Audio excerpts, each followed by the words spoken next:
안녕하세요. 윤프로입니다. 오늘은 세계 최대의 통신회사이자 리츠도 아닌데 배당률 7%의 초고배당주, 그리고 10년도 아닌 무려 36년의 연속 배당금 증가를 자랑하는 미국의 SK텔레콤 같은 존재, AT&T에 대해서 얘기해 보도록 하겠습니다. 자, 이렇게 좋은 기업인데 요즘 AT&T 주가가 좀 그렇죠? 코로나 회복은 고사하고 작년 연말 대비 20%나 떨어진 29에서 30달러 선을 몇 달간 계속 맴돌고 있는데요. 이런 이유가 뭔지 궁금하시다면 본 영상이 도움이 될 것 같습니다. 자, AT&T 주식 매수에 앞서서 가장 중요하게 아셔야 할 점은 이 회사는 160빌리언 달러라는 어마어마한 빚이 있다는 점입니다. 160빌리언 달러가 어느 정도냐면요.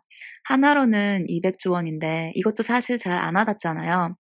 자, 우리나라 시총 1위인 삼성전자는 300조 원이지만 그 밑으로 60조인 SK하이닉스, 45조인 네이버, 28조인 카카오, 그리고 23조인 현대차, 이 모든 기업들을 전부 다 사고도 남는 돈이 200조 원입니다. 자, 어마무시하죠. 물론 AT&T는 시총 260조 원의 규모도 큰 기업이지만 그래도 원래 이렇게까지 빚이 많지는 않았었어요. 2018년에 AT&T가 타임워너, 즉 현재의 워너미디어를 인수하면서 이런 막대한 빚이 불어나게 되었는데요. 이런 재정적 위험까지 감수하면서 인수한 회사는 우리가 영화 보기 전에 자주 나오는 이 영화 제작사 워너브라더스와 다들 아시는 DC 코믹스, 그리고 미드하면 빼놓을 수 없죠. HBO, 또 뉴스로 너무너무 유명한 CNN, 이런 알짜 자회사들을 여러 개 갖고 있는 그런 미디어 기업이에요. 그러니 이렇게 빚을 내고 살만했겠죠? 자, 그래서 빚은 뭐 알아서 갚겠죠? 워너미디어가? 이렇게 좋은 브랜드들이 많은데 라고 생각은 했지만 요즘 주가 상태 보니 생각대로 잘 안 되나 봐요. 거의 40달러 정도 했었던 주가가 3월 폭락 이후 아직도 30불 언저리에서 빌빌거리고 있어요. 최근 최고점으로만 봐도 차이가 꽤 나죠? 자, 왼쪽에 초록색이 최근 1년간의 S&P 500 주가 흐름이고요. 오른쪽에 빨간색이 1년간의 AT&T 주가입니다. 3월 저점 이후 S&P는 거의 다 회복이 되었어요. 근데 AT&T는 딱 봐도 그냥 한참 멀었죠. 그래서 S&P가 45% 정도 상승을 했을 때 얘는 10%밖에 안 올랐어요. 도대체 이유가 뭘까요? AT&T는 통신주이지만 영화사나 케이블 TV 등의 미디어 산업이 있기 때문에 얘도 코로나 바이러스로 타격을 많이 받았어요. 광고 수입도 줄어들었고 영화나 드라마 등의 컨텐츠 개발에도 지연이 많이 생겨서 올해 1분기 실적이 많이 감소했었고요. 심지어는 대략 7조 원의 빚을 또 냈고요. 인원 감축, 매장 대거 클로징 등의 얘기도 나왔었고 또 아틀란타에 있는 CNA 상징적인 건물까지 팔겠다라고도 얘기를 해서 투자자들이 좀 걱정을 하고 있는 상황입니다. 그러면 어차피 이거 다 코로나 지나가면 괜찮아지는 거니 상관없겠네? 배당도 많이 주는데 난 그냥 살 거야 하는 생각도 당연히 드실 텐데요. 지금부터 말씀드릴 또 다른 문제점들을 잘 염두하시어 매수하시면 좋을 것 같습니다. 첫 번째로 아까 그 200조 원의 빚입니다. 이 빚이 뭐 하루 이틀의 얘기는 아니지만 부채 비율이 너무 큰 AT&T 신용등급이 최근에 하향 조정되면서 얘기가 좀 달라졌어요. 자, 기관별로 표시는 좀 다르긴 하지만 Baa2, BBB, A- 등 다 이거 똑같은 말이에요. 여기 적혀 있는 스테이블이란 단어는 무시하시고 그냥 한마디로 투기 등급 직전이다 라는 말입니다. 자, 이렇게 되면 뭐가 문제가 될까요? 어느 기업이든 1년 안에 갚아야 하는 단기 부채가 다 있어요. 그런데 AT&T가 이런 부채들을 어떻게 갚고 있는지 한번 볼게요. 일단 작년을 보면요. 여기 부채 항목에 빨간색으로 16빌리언 정도가 있죠. 이게 마이너스 16빌리언이란 말이고 부채가 마이너스니까 빚을 이만큼 갚았다는 말이죠. 근데 중요한 건 여기 장기 부채 또 플러스 17빌리언이 있죠. 이건 플러스니까 빚을 냈다는 말이에요. 자, 16.7빌리언을 갚기 위해서 17빌리언 빚을 냈어요. 이건 뭐 카드값 돌려막기랑 다를 바가 없죠. 2018년에는 더 심해요. 빚을 갚은 건 9빌리언 정도였는데 빚을 또 42빌리언 정도 더 빌렸어요. 자, 대단한 재정 상태죠. AT&T의 현재 유동 비율은 0.76입니다. 보통 1은 넘어야 안전한데 이렇듯 재정 상태가 좀 좋지 않기 때문에 가뜩이나 요즘 코로나같이 매출이 불안정한 상황에서는 단기 부채를 갚기 위해 돈을 또 빌려야 할 수도 있어요.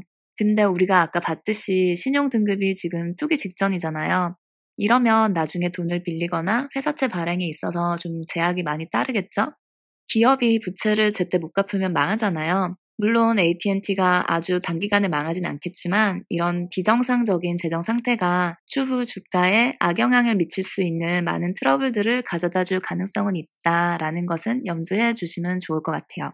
그리고 AT&T를 거의 다 배당 때문에 사실 텐데 이렇게 지금 돈이 없는데 내 배당금 줄 돈은 있나? 라는 우려도 지금 많이 나오는 듯 하는데요.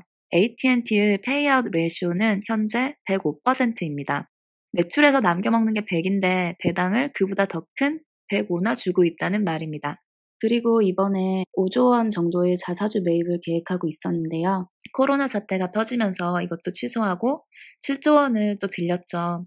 이 돈으로 뭐 배당을 줄지 뭘 할진 모르겠지만 개인적으로는 배당을 깎아도 문제고 그렇다고 배당을 원래대로 줘도 문제라고 생각합니다.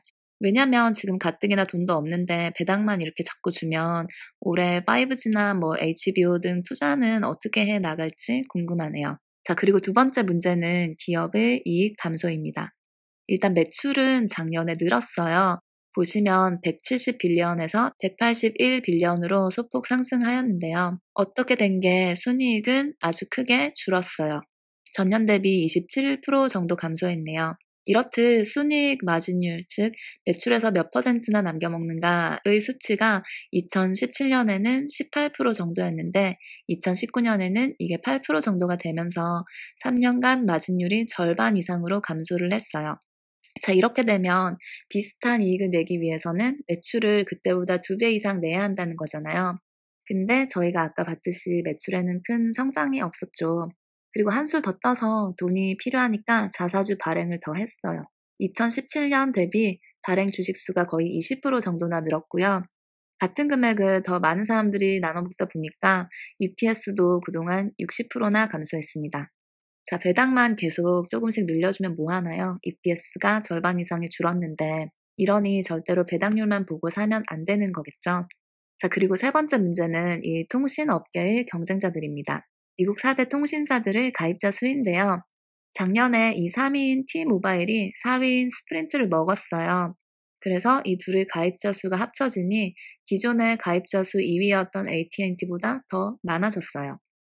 그래서 1위는 버라이즌으로 똑같지만 2위는 이제 T모바일이 되었고 AT&T는 3위로 밀려나게 되면서 원래 옛날에는 AT&T가 1위였는데 이제는 3위 신세가 된 거죠.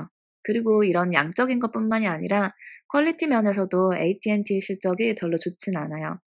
자, 이 그림은 각 통신사들의 모바일 네트워크 속도에 관한 점수인데요. 여기서도 1등은 버라이즌이고 2위는 T모바일, AT&T는 또 3위예요. 1등과 막상막하 뭐 이런 것도 아니고 격차가 좀 되죠?